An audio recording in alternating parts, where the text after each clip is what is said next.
Hello मेरे प्यारे साथियों, स्वागत है आप सभी का हमारे इस प्यारे से यूट्यूब चैनल पर। आज के क्लास में हम लोग देखेंगे हिंदी ग्रामर का एक नया टॉपिक जिसका नाम है कारक। ठीक है, तो इस वीडियो को देखने के बाद आपको कारक में कहीं से भी कोई भी दिक्कत नहीं रहने वाली है। ठीक है, इस वीडियो में कौन कौन से टॉपिक के बारे में बात करते हैं पहले ही मैं आपको बता देता हूँ। सबसे पहले जानेंगे कारक, कारक की परिभाषा, उसके बाद जानेंगे कारक के भेद क्या होते हैं, उसको पहचानने का ट्रिक देखेंगे और 20 क्वेश्चन लाया हूँ मैं प्रैक्टिस के लिए आप लोगों की, ताकि आपकी प्रैक्टिस बरकरार रहे। ठीक है, इस वीडियो को देखने के बाद आपको कहीं से किसी भी प्रकार का कोई भी दिक्कत नहीं रहेगा आपको कारक में। ठीक है, तो चलिए स्टार्ट करते हैं। सबसे पहले समझते हैं कि कारक होता क्या है। तो देखिए, जो क्रिया की उत्पत्ति में सहायक हो उसे कारक कहते हैं। जो क्रिया की उत्पत्ति में सहायक हो उसे कारक कहते हैं। जो क्रिया की उत्पत्ति, क्रिया मतलब होता है काम। ठीक है, जो काम करने की उत्पत्ति में सहायक हो, जो काम करने में सहायक हो, उसी को हम लोग क्या कहते हैं, कारक कहते हैं। जैसे राम ने श्याम को पीटा, राम ने किसको पीटा, श्याम को पीटा। यहाँ पर देखिए सहायक कौन हुआ, को नहीं रहता तो क्या राम ने श्याम को पीटा, नहीं पीटा, राम ने श्याम पीटा होता। ठीक है, यानी इसकी उत्पत्ति में सहायक कौन हो रहा है, कारक हो रहा है। ठीक है, तो यहाँ पर कारक को है। ठीक है, अभी आपको पता चल जाएगा कि कारक को क्यों है, कारक चिन्ह है ये। ठीक है, को जो है आपका क्या है, कारक चिन्ह है। अभी आगे तुरंत हम लोग कारक चिन्ह और उसके भेद पढ़ने वाले हैं। ठीक है, चलिए अब आगे आते हैं कारक के भेद। कारक के भेद देखिए, अब आगे वाला टॉपिक आता है कारक के भेदों के नाम चिन्ह सहित। ठीक है, कारक के भेदों के नाम देखेंगे चिन्ह सहित। देखिए सबसे पहले हमारा आता है, पहले मैं आपको बता दूं कि कारक के कुल 8 भेद होते हैं। कारक के कुल कितने भेद होते हैं, 8 भेद होते हैं। कौन कौन होता है, कर्ता कारक, कर्म कारक। देखिए कारक के कुल 8 भेद होते हैं। ठीक है, देखिए पहला होता है आपका कर्ता कारक, दूसरा होता है कर्म कारक, तीसरा करण कारक, चौथा संप्रदान कारक, पांचवा आपादान कारक, छठा संबंध कारक, सातवां अधिकरण कारक और आठवां होता है संबोधन कारक। ठीक है, तो कारक के कुल 8 भेद होते हैं, कर्ता कारक, कर्म कारक, करण कारक, संप्रदान कारक, आपादान कारक, संबंध कारक, अधिकरण कारक, संबोधन कारक। ठीक है, और देखिए कारक के सामने मैंने उसका चिन्ह दर्शा दिया। ठीक है, अगर आपने कारक के चिन्ह को याद कर लिया तो समझ लीजिए कि आपका कारक का कंप्लीट हो गया, पूरा कारक के कंप्लीट हो गया। ठीक है, चिन्ह याद कर लिए तो आपको कारक को पहचानने में कहीं से कोई भी दिक्कत नहीं होगी। हर एक प्रश्न मात्र चिन्ह से ही बनता है। ठीक है, चलिए स्टार्ट करते हैं। सबसे पहले याद रखिएगा कर्ता का चिन्ह क्या होता है, ने होता है। कर्ता का चिन्ह होता है ने। कर्म का को होता है। करण का क्या होता है, करण का होता है से द्वारा, से होता है या द्वारा होता है। ठीक है, कॉमा लगा है इसका मतलब या से भी हो सकता है या द्वारा भी हो सकता है। संप्रदान कारक का क्या होता है, को होता है या फिर के लिए होता है। आपादान कारक का से होता है। संबंध कारक का की के होता है। संबंध कारक का के की होता है। अधिकरण कारक का में पर होता है। संबोधन कारक का होता है हे अरे अजी अहो। ठीक है, तो संबोधन कारक का ये चिन्ह होता है। ठीक है, इसको याद कैसे करेंगे, तो आराम से ऐसे याद करिएगा जैसे मैं एक बार पढ़ देता हूँ। ठीक है, ऐसे याद करिएगा, कर्ता ने कर्म को करण से द्वारा, संप्रदान को के लिए, अपदान से, संबंध का के की, अधिकरण में पर, संबोधन हे हो अरे अजी। ठीक है, ऐसे याद करिए, कर्ता ने कर्म को करण से, संप्रदान का के लिए, अपदान से, संबंध का के की, अधिकरण में पर, संबंध हे हो अरे। ठीक है, चलिए अब आगे बढ़ते हैं। अगर आप लोग को ये याद हो गया तो समझिए कि आपका हर एक ऑब्जेक्टिव बन जाएगा। ठीक है, ठीक है, तो चलिए अब स्टार्ट करते हैं।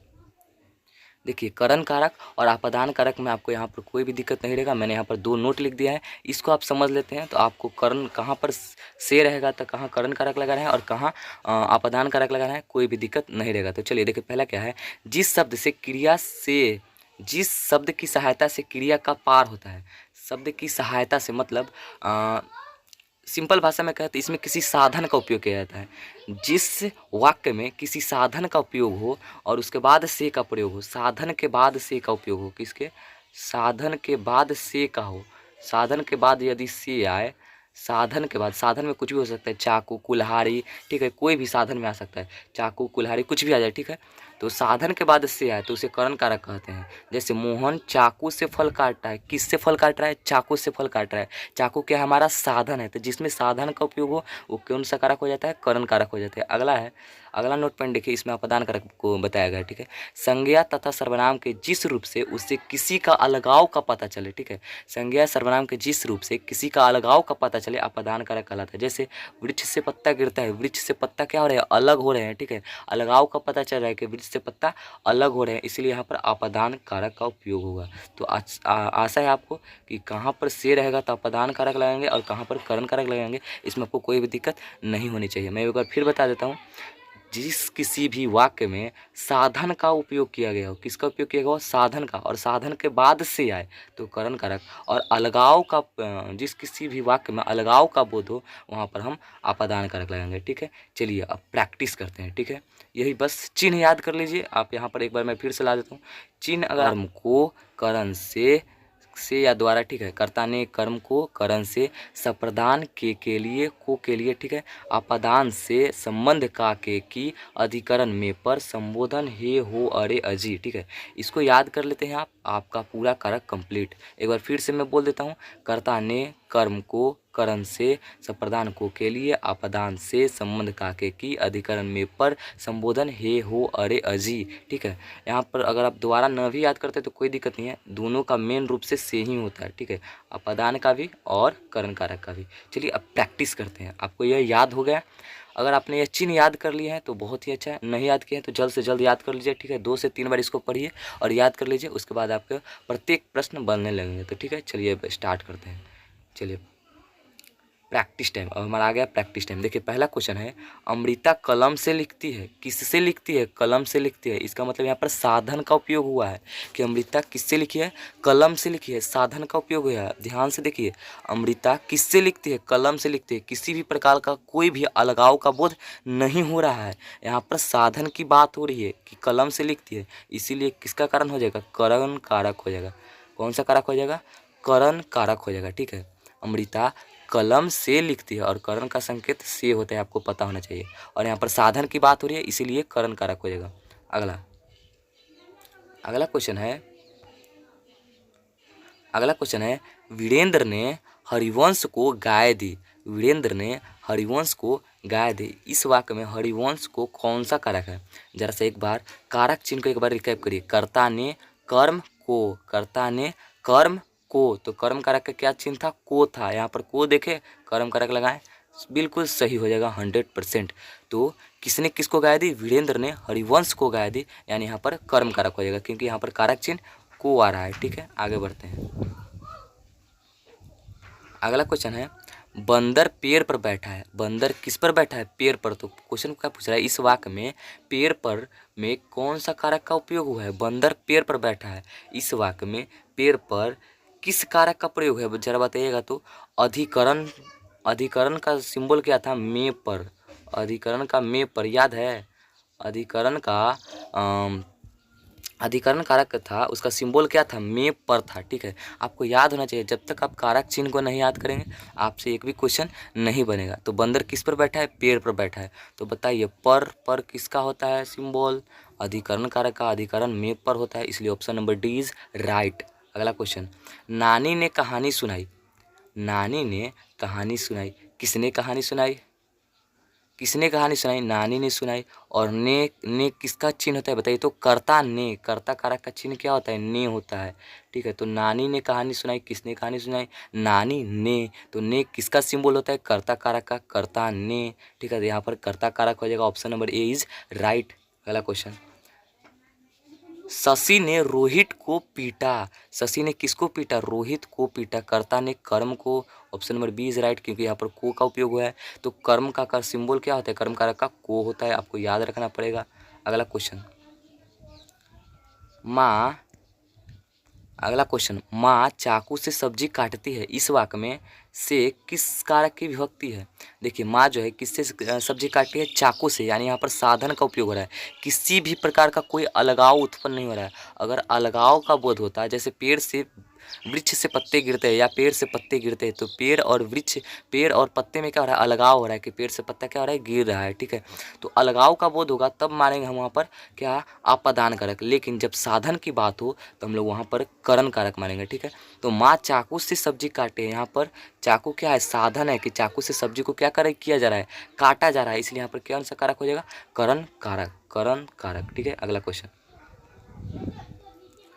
क्वेश्चन है, पेड़ से पत्ता गिरता है। जी अभी मैंने आपको बताया, पेड़ से पत्ता गिरता है। इस वाक्य में से कौन सी कारक की विभक्ति है? देखिए पेड़ से पत्ता में क्या हो रहा है? अलगाव हो रहा है कि पेड़ से पत्ता गिर करके जमीन पर गिर रहा है या कहीं पर भी गिर रहा है, तो पेड़ और पत्ता में क्या हो रहा है? अलगाव हो रहा है। यहाँ पर अलगाव के जब भी बोधो हम अपादान कारक लगाते हैं, option number D is right.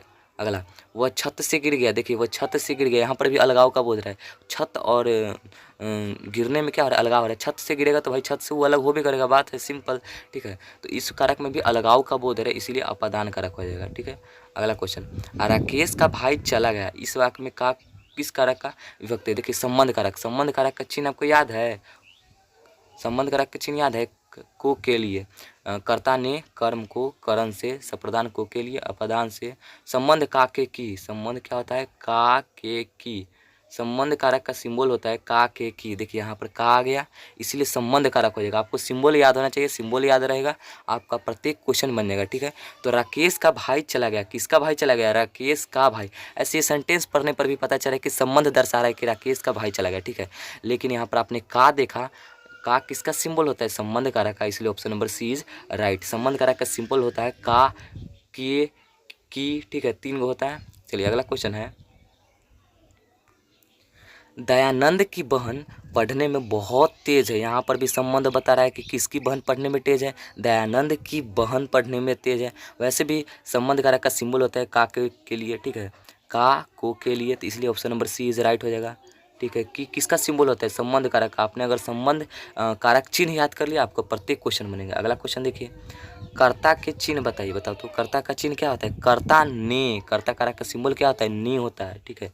अगला क्वेश्चन, अगला क्वेश्चन है, तुम पर मैं विश्वास करता हूँ, ठीक है। इस वाक्य में पर किस कारक की विभक्ति है, तुम पर मैं विश्वास करता हूँ, अधिकरण में पर, अधिकरण में पर, याद है सिंबल, अधिकरण का सिंबल क्या होता है, में पर होता है, इसलिए option number D is right. अगला क्वेश्चन, अगला क्वेश्चन है, टेबल पर किताब रखी गई है, इस वाक्य में पर, अधिकरण में पर, अधिकरण का सिंबल क्या होता है, में होता है और पर होता है, आपको याद होना चाहिए, इसलिए option number D is right. Table पर किताब रखी गई है, जैसे ही नज़र आपको पर पड़ी, अधिकरण कारक मार देना है और आगे बढ़ जाना है। अगला क्वेश्चन, हे भगवान यह लड़की तो बहुत झूठ बोलती है, इसमें हे किस कारक की विभक्ति है। देखिए संबोधन कारक का संबोधन कारक का चिन्ह क्या होता है, जरा से याद करिए तो संबोधन कारक क्या होता है, हे, हो, अरे, अजी, ठीक है। तो संबोधन कारक का क्या होता है, सिंबल हे होता है, इसीलिए option number C is right. हे भगवान यह लड़की बहुत झूठ बोलती है, इसमें हे क्या है, संबोधन कारक है, ठीक है। Option number C is right, आपको सिंबल याद होना चाहिए, ठीक है। अगला क्वेश्चन, हे भगवान ये लड़की तो बहुत झूठ बोलती है, यहाँ पर भी हे आया, option number C is right. जैसे ही हे पर नजर पड़ी, संबोधन कारक मार देना है, चिन्ह याद होना चाहिए, सब बन जाएगा। अगला क्वेश्चन है, लड़का पेड़ से गिर गया। देखिए लड़का और पेड़ में क्या हो रहा है, अलगाव हो रहा है, लड़का पेड़ से क्या हो रहा है, अलग हो रहा है, गिर गया तो इसका मतलब लड़का पेड़ से अलग हो गया, तो अलगाव की बात हो, अपादान कारक मार देना है, आगे बढ़ जाना है। अगला क्वेश्चन, बच्ची के लिए कपड़ा, बच्ची के लिए कपड़े खरीदना है, ठीक है। के लिए बताइए तो के लिए किसका सिंबल होता है, बताइएगा। कर्ता ने कर्म को, संप्रदान को के लिए, option number C is right. संप्रदान का क्या होता है सिंबल, को के लिए, याद रखिएगा हमेशा, संप्रदान कारक का, संप्रदान कारक का सिंबल होता है को के लिए, इसलिए ऑप्शन नंबर सी सही हो जाएगा आपका। अगला क्वेश्चन है, रावण ने, नहीं नहीं, राम ने रावण को मारा, क्या है, राम ने रावण को मारा, किसने किसको मारा, राम ने रावण को मारा। देखिए राम ने, यहाँ पर ने आया, ने किसका होता है सिंबल, कर्ता का, कर्ता ने, ठीक है। तो कर्ता कारक तो हो गया सबसे पहले, रावण को, तो कर्ता ने कर्म को, कर्म कारक का सिंबल क्या होता है, को होता है। तो कर्ता कारक जिसमें हो और कर्म, कर्ता और कर्म, इसमें दो दो कारक का चिन्ह है, कर्ता ने कर्म को, यानी राम ने रावण को, ठीक है। तो देखिए कर्ता कारक और कर्म कारक किस ऑप्शन में है, option number B is right. Option number B में देखिए कर्ता और कर्म कारक है, ठीक है। तो किसका चिन्ह लगे हुए दो, ऑप्शन नंबर बी, कर्ता कारक का और कर्म कारक का। कर्ता का सिंबल होता है ने, जैसे राम ने रावण को, राम ने रावण को, कर्ता कारक का सिंबल होता है ने, कर्म कारक का सिंबल होता है को, ठीक है। तो राम ने रावण को, इसलिए option number B is right. अगला क्वेश्चन, कारक के कितने भेद होते हैं, मैंने आपको सबसे पहले ही बता दिया है कि कारक के कितने भेद होते हैं, 8 भेद होते हैं, option number D is right. अगला क्वेश्चन सिंपल है, बहुत ही आसान क्वेश्चन है। अगला देखिए क्या है क्वेश्चन, कर्म कारक के चिन्ह बताइए कर्म कारक का चिन्ह क्या होता है। देखिए मैं एक बार फिर से बताता हूँ, कर्ता ने कर्म को, आप याद करिए, कर्ता ने कर्म को, तो कर्म कारक का सिंबल क्या होता है, को होता है। कर्ता ने कर्म को करण से। सिंबल याद रहेगा आपको, प्रत्येक क्वेश्चन बनेगा। तो एक बार के लिए आप लोग क्या करिए, सिंबल को याद कर लीजिए, कारक चिन्ह को याद कर लीजिए, कहीं पर कॉपी किताब पर किसी भी या फिर स्क्रीनशॉट लेकर के थोड़ा सा वीडियो पीछे करके स्क्रीनशॉट लेकर के आप उसे रख लीजिए, याद कर लीजिए, ठीक है। जब तक ले आप लोग याद नहीं करिएगा, जब तक आपके लिए एक भी क्वेश्चन नहीं बनेगा, थोड़ा सा टफ हो जाएगा, ठीक है। तो आज की वीडियो में इतना ही, आशा करता हूँ कि आपको